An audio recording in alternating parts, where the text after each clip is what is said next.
एक बार भगवान के सेवक ने भगवान से कहा, आप सारा दिन मूर्ति बनकर खड़े रहते हैं, आज आपकी जगह मैं आपका रूप धारण कर लूंगा और आप आराम से घूम आओ।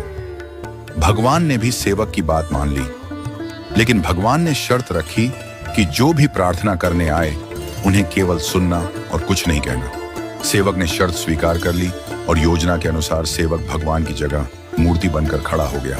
पहला व्यक्ति जो मंदिर में आया वह एक व्यापारी था।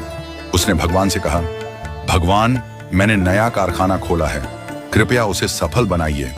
व्यापारी माथा टेकता है और तभी उसका बटुआ गिर जाता है। वह बटुआ गिराकर बिना देखे चला जाता है। सेवक बेचैन हो जाता है और सोचता है कि व्यापारी को बता दे कि उसका बटुआ गिर गया है, लेकिन भगवान की शर्तों के अनुसार वह कुछ नहीं कहता। कुछ समय बाद एक गरीब आदमी आता है और भगवान से कहता है, भगवान, घर में खाने के लिए कुछ नहीं है, कृपया हमारी मदद करें।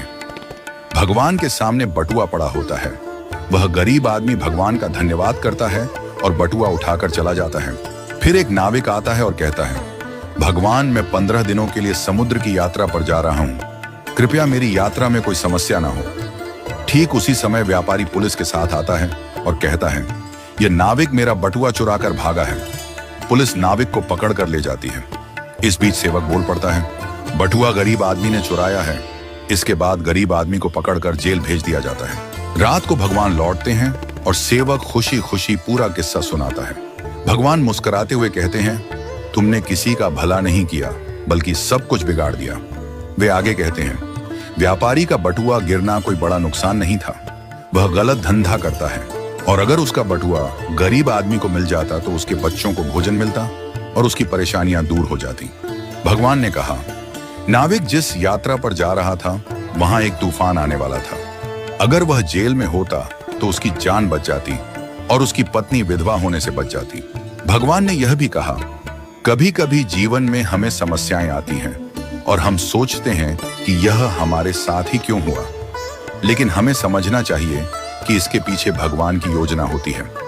भगवान ने हमें यह सिखाया कि जो भी होता है वह हमेशा अच्छे के लिए होता है, भले ही हमें वह समझ में ना आए। इस कहानी से यह शिक्षा मिलती है कि हमें भगवान पर विश्वास रखना चाहिए और जो भी घटनाएं घटित होती हैं उन्हें अच्छे के लिए मानकर स्वीकार करना चाहिए। भगवान की योजना हमेशा हमारे भले के लिए होती है और कभी कभी हमें उस योजना को समझने में वक्त लगता है। हमें हमेशा यह मानकर चलना चाहिए कि जो भी होता है वह हमारे भले के लिए ही होता है और हमें उसमें भगवान की मर्जी को स्वीकार करना चाहिए। हमें कभी भी किसी स्थिति में निराश या हताश नहीं होना चाहिए।